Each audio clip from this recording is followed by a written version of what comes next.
Hello नमस्कार दोस्तों। I hope आप सभी बहुत अच्छे होंगे और आप सभी की तैयारी काफ़ी शानदार तरीके से चल रही।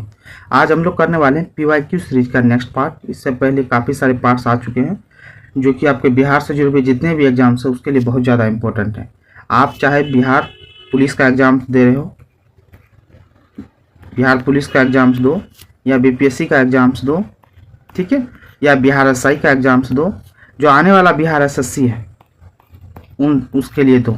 बिहार में जुड़े हुए जितने भी एग्जाम्स उन सभी एग्जाम्स के लिए ये प्रैक्टिस सेट बहुत ज़्यादा इंपॉर्टेंट है। तो चलिए बिना बात के देरी किए इस सीरीज को हम लोग करते हैं स्टार्ट। पहला क्वेश्चन बोल रहा है, किस मुगल शासक ने साहू को मुक्त किया? तो कौन सा मुगल शासक था जिसने साहू को मुक्त किया? तो मुअज्जम ने। अब मुअज्जम आप नाम समझ नहीं पा रहे हैं, ये औरंगजेब का पुत्र था। किसका था? औरंगजेब का पुत्र था। और औरंगजेब का मुअज्जम का कहने का मतलब ये बहादुर शाह प्रथम की बात कर रहा है। किसका? बहादुर शाह प्रथम, ठीक है। बहादुर शाह प्रथम को ही मुअज्जम बोलते हैं, जो कि औरंगजेब का पुत्र था, ठीक है। और साहू कौन था? ये संभाजी के पुत्र थे, संभाजी महाराज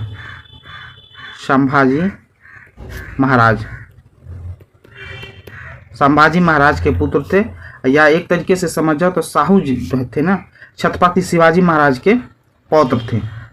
शिवाजी महाराज के क्या पौत्र बोले तो पोता थे ये, ठीक है। इतनी बात समझ में आ गई, ठीक है। तो इन चीज को जरूर याद रखिए। चलिए नेक्स्ट क्वेश्चन देखते हैं अपने लोग। किसने बंगाल की राजधानी मुर्शिदाबाद से मुंगेर स्थानांतरित किया था? तो बंगाल की राजधानी क्या थी? मुर्शिदाबाद। मुर्शिदाबाद से मुंगेर ले गया अपनी राजधानी को। किसने ले गया था? तो मीर कासिम ने ले गया था। किसने ले गया? मीर कासिम। कब ले गया था? तो 1762 ईस्वी में, 1762 में, ठीक है। 1762 ईस्वी में मीर कासिम ने राजधानी, बंगाल की राजधानी कहाँ? मुर्शिदाबाद से मुंगेर लेके गया था, ठीक है। ये बात समझ में आ गई। एक क्वेश्चन इसी टाइप का आता है, ठीक है। किस शासक ने राजधानी ढाका से, कहाँ से? ढाका से ये मुर्शिदाबाद लेके गया था? ये क्वेश्चन पूछता है बहुत बार। ढाका से मुर्शिदाबाद राजधानी जो ले गया था ना, ये मुर्शिद कुली खां ले गया था। कौन ले गया था?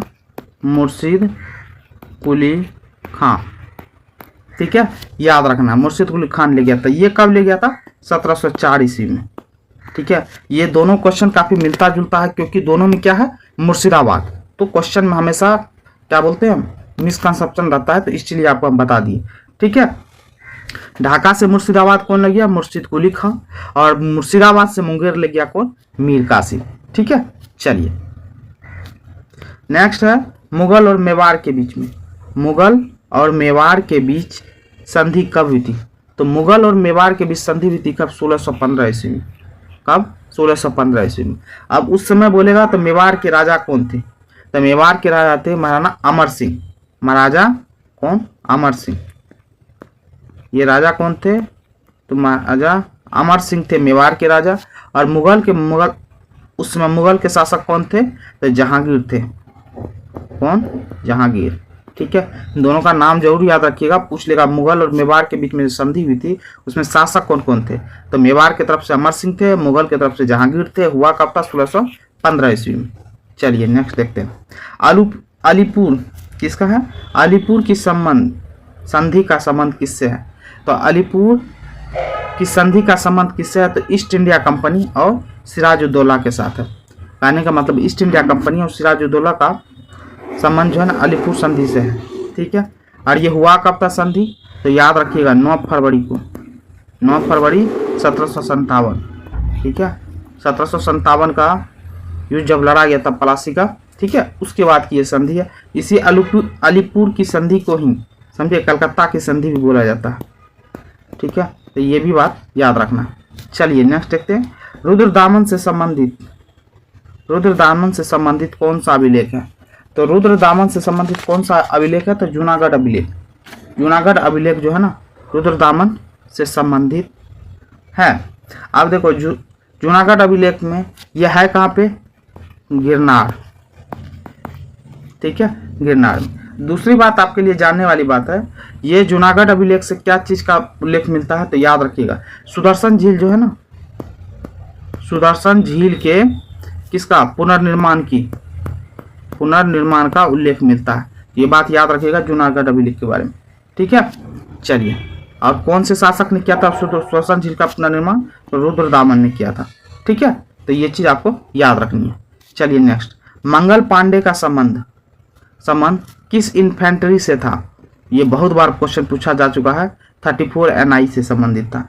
ठीक है, अब मंगल पांडे आ गया तो मंगल पांडे को लेकर के आपको पता होना चाहिए। तो मंगल पांडे को पूछता है कि फांसी कब दी गई थी। बहुत बार क्वेश्चन पूछा जा चुका है, मंगल पांडे को फांसी कब दी गई थी? तो 8 अप्रैल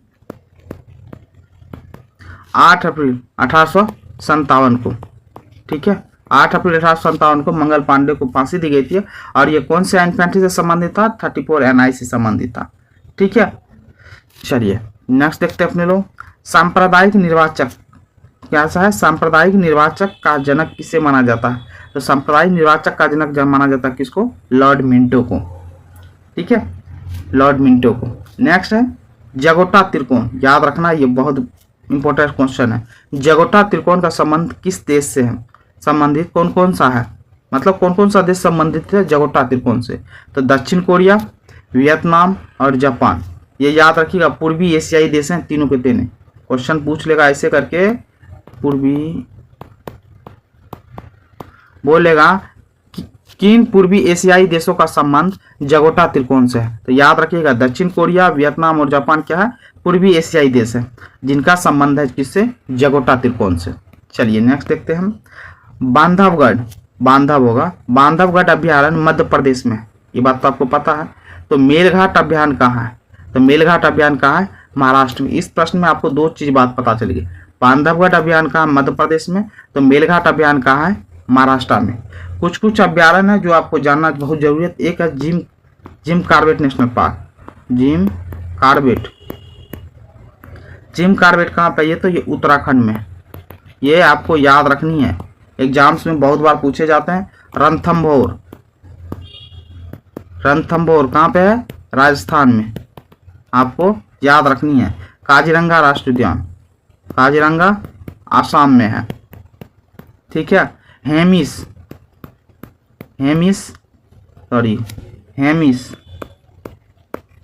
ये लद्दाख में है। हेमिस कहाँ पे है? हेमिस हो जाएगा आपका जम्मू कश्मीर समझ लो, या लद्दाख में, जम्मू कश्मीर में, लद्दाख में है। ठीक है, हेमिस अब लद्दाख में चला गया। ठीक है, याद रखना।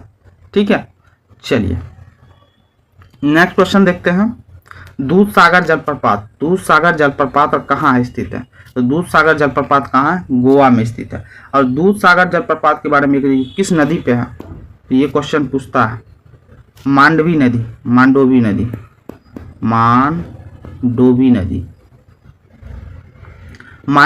पे है कौन सा? दूधसागर जलप्रपात। ठीक है, तो ये याद रखिएगा। और ये दूधसागर जलप्रपात ऐसा नहीं गोवा में, गोवा एवं कर्नाटक के बॉर्डर पे है।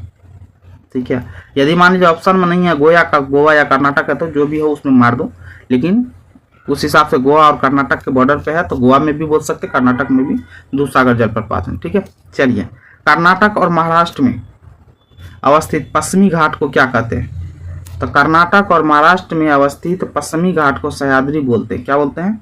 सह्याद्री बोला जाता है। ठीक है, चलिए नेक्स्ट देखते हैं। रोहतांग दर्रा हिमाचल प्रदेश में है। तो बोमडिला दर्रा अरुणाचल प्रदेश में। तो ये चीज याद रखिए, रोहतांग दर्रा कहाँ पे? हिमाचल प्रदेश में। तो बोमडिला दर्रा कहाँ है? अरुणाचल प्रदेश में। ठीक है, कुछ दर्रे के नाम आपको याद रखें, जैसे काराकोरम का दर्रा ये कहाँ पे है? लद्दाख में। ठीक है, याद रखना। ये काराकोरम दर्रा जो है ना, भारत और चीन जाने का रास्ता बनाता है। ठीक है, भारत और चीन जाने के लिए व्यापार करने का रास्ता है। ठीक है, और कुछ दर्रे के नाम आपको पता होना चाहिए, जैसे जोजिला दर्रा। क्वेश्चन पूछता है बार बार, जोजिला दर्रा का संबंध किस राज्य से है? ठीक है, लद्दाख और कश्मीर से। ठीक है, ये लद्दाख को कश्मीर से जोड़ने का काम करता है। कौन सा? जोजिला दर्रा। ठीक है, शिवकिला दर्रा, ये शिवकिला दर्रा के भी बारे में बहुत बार पूछा जा चुका है। तो शिवकिला दर्रा कहाँ पे? हिमाचल प्रदेश में। कहाँ पे? हिमाचल प्रदेश में। तो ये बात भी आपको याद रखना है। माना दर्रा कहाँ पे है? तो उत्तराखंड में। ये भी आपको याद रखना। बनिहाल दर्रा जम्मू एंड कश्मीर में है। ठीक है, ये सब दर्रे का नाम जरूर याद रखिए आप, ठीक है। चलिए नेक्स्ट देखते हैं, भारत में कितने बार आपातकाल लागू हुआ है। भारत में आपातकाल कितनी बार लागू हुआ है, तो 3 बार लागू हुआ है। अब क्वेश्चन में कहीं पूछ दे 3 बार लागू तो हुआ है, लेकिन कब कब लागू हुआ है आपातकाल, ठीक है। तो आपातकाल भारत में 3 बार लागू हुआ है। एक तो 1962 ईस्वी में लगा था। क्यों लगा था, भारत चीन युद्ध हुआ था, ठीक है, चीन युद्ध हुआ था, भारत चीन युद्ध, उसके वजह से लगा था। एक बार लगा था 1971 में, भारत पाकिस्तान युद्ध हुआ था, भारत पाकिस्तान युद्ध हुआ था, उस वजह से लगा था। और एक लगा था 1975 ईस्वी में। 1975 में क्यों लगा था, आंतरिक अशांति के लिए लगाया गया था, आंतरिक अशांति के लिए आपातकाल लगाया गया था, ठीक है। तो ये बात आपको तीनों आपातकाल जरूर याद रखिए, ठीक है। चलिए, किस अनुच्छेद के तहत नीति निर्देशक तत्व को न्यायालय में प्रश्नगत नहीं किया जा सकता, अनुच्छेद 37 के तहत, ठीक है। नीति निर्देशक तत्व को न्यायालय में प्रश्नगत नहीं किया जा सकता। चलिए नेक्स्ट है, पंचायती राज व्यवस्था से संबंधित समिति कौन सी है। तो पंचायती राज व्यवस्था से संबंधित समिति कौन है, बलवंत राय मेहता समिति। ये देखिए, ऐसा नहीं है कि यही तो है, यदि पंचायती राज से संबंधित बोलेगा तो बहुत सारी समिति है, ठीक है। लेकिन ये बलवंत राय मेहता समिति के वजह से बोले वहाँ पे पंचायती राज का स्टार्ट हो गया था त्रिस्तरीय, लेकिन समिति बहुत सारे हैं जिसने सुझाव दिया पंचायती राज। तो पंचायती राज से संबंधित बहुत सारी समिति हैं, क्वेश्चन में कभी कभी मिलान करने देता है। तो अशोक मेहता समिति भी जो है ना, ये पंचायती राज से ही संबंधित था, ठीक है। GVK याद रखिएगा,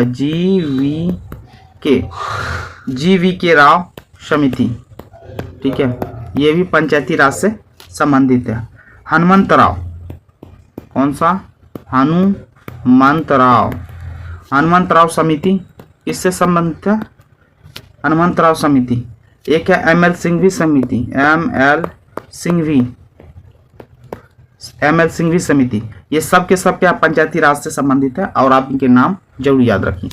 चलिए नेक्स्ट देखते हैं, उद्देशिका में 42वें संविधान संशोधन में कौन सा शब्द जोड़ा गया। तो 42वें संविधान संशोधन में कौन कौन सा, समाजवाद, पंथ निरपेक्ष और अखंडता, 3 शब्द जोड़े गए थे। समाजवाद, पंथ निरपेक्ष और अखंडता शब्द जोड़े गए थे। चलिए नेक्स्ट क्वेश्चन, भारत के राष्ट्रपति को किस प्रकार पदच्युत किया जा सकता है, बोले पद से हटाया जा सकता है, तो संसदीय प्रक्रिया के द्वारा, ठीक है। नेक्स्ट क्वेश्चन है, संघात्मक सरकार में क्या होता है। तो संघात्मक सरकार में क्या होता है, शक्तियों का एकीकरण होता है। बोले तो अलग अलग जगह पे शक्तियां सभी को दिया जाता है, लेकिन संघात्मक सरकार में क्या होता है, सभी शक्तियों को मिला करके चलाया जाता है सरकार को, ठीक है। तो शक्तियों का एकत्रीकरण होता है संघात्मक सरकार में। नेक्स्ट है, चिली का चूकी माता खाने, ये चिली नहीं होगा, चिली देश है साउथ अमेरिका में। कहाँ पे है, साउथ अमेरिका में। तो वहाँ की चूकी मात खाने किसके लिए प्रसिद्ध है, तो कॉपर के लिए प्रसिद्ध है। चलिए नेक्स्ट देखते हैं, कांच का गहरा नीला रंग किस कारण होता है। तो कांच का गहरा नीला रंग जो होता है ना, ये कोबाल्ट ऑक्साइड के कारण से होता है। किसके कारण से होता है, कोबाल्ट ऑक्साइड के कारण। चलिए नेक्स्ट, प्रकाश का तरंग सिद्धांत किसने दिया था, तो हाइजेन ने दिया था, ठीक है। नेक्स्ट है, DNA किस में पाया जाता है, तो DNA केंद्रक में पाया जाता है। नेक्स्ट है, प्रतिचुंबकीय पदार्थ की चुंबकीय प्रकृति कैसी होती है, प्रतिचुंबकीय पदार्थ की चुंबकीय प्रकृति कैसी होती है, तो ये ऋणात्मक होती है। नेक्स्ट है, संतोष ट्रॉफी का संबंध किस खेल से है, तो संतोष ट्रॉफी का संबंध किससे है, तो क्रिकेट से है। और ये आज का लास्ट क्वेश्चन है, धान के खेत से किस प्रकार की गैस निकलती है, तो धान के खेत से मीथेन निकलती है, ठीक है, CH4 मीथेन गैस निकलती है। ये थे आज के टॉप 25 प्रश्नों का संग्रह जो किसी न किसी एग्जाम में पूछा गया था, उसका विश्लेषण। आई होप ये विश्लेषण आपको पसंद आए तो प्लीज़ के चैनल को लाइक कमेंट एंड शेयर जरूर करें। Thank you so much.